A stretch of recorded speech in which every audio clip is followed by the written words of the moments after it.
Howdy, friend.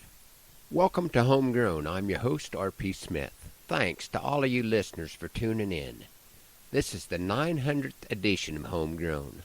I sure appreciate those of you that have been riding along for the past 17.3 years. I cannot tell you how blessed I've been in the relationships that have come about through cowboy poetry being a part of my life. I was reminded of that this week when I received a phone call that my friend Dr. George Baker had passed away.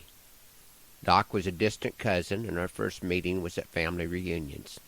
The family jam sessions at some of those reunions were what made the event special for me.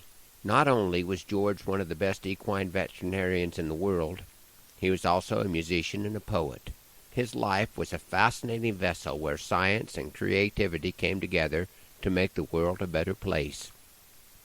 For someone who made his living by touch, his ability to accurately analyze when a mare would give birth was unmatched, an ability he wrote off simply saying he'd been given more time with his arm up the rear of a mare than anyone else. His abilities as a surgeon, and who derived so much joy from playing his guitar and singing, he did not shy away from tasks that very easily could have cost him his fingers. Building a home for his family, and milling trees that he'd carried water to as a child, to build a home for his son's family. What a testament of trust that George made it to heaven with all of his digits. I have great memories of Doc being among a group of friends that rode along on Amtrak for my first visit to the National Cowboy Poetry Gathering in Elko, Nevada, 20 years ago. My favorite show of the week was Doc playing his guitar outside the cinder block depot in Elko at midnight. We were outside the depot because the inside smelled so badly of urine, but there was something magical about listening to Doc's rendition of the Jimmy Rogers song Waiting on a Train, while in fact waiting on a train.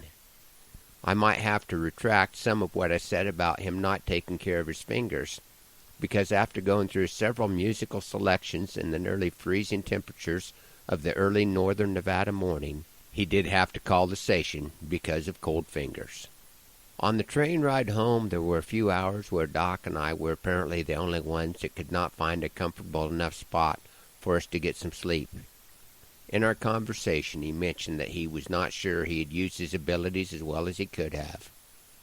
I did not hear this remark as remorseful, but as an example of humility.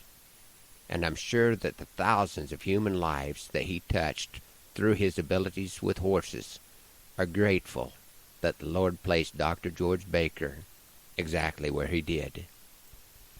This poem is one that Doc happened to run by his niece one day when she'd left the tape on. Through centuries of history, there's been a common force. How different our world would be if we hadn't had the horse. They plowed the fertile valleys, carried cowboys up the trail, pursued the wily buffalo, and delivered sacks of mail.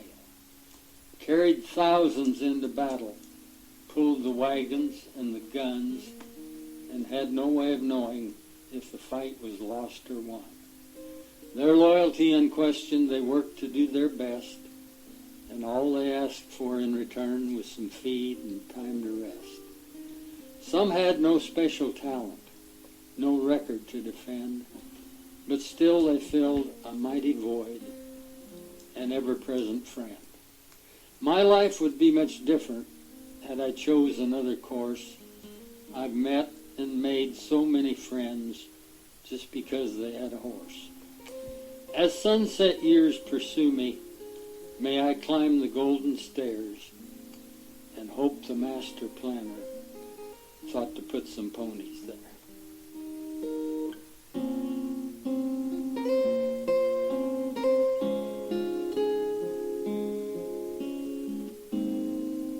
Thank you, Doc Baker, for an example of a life well lived.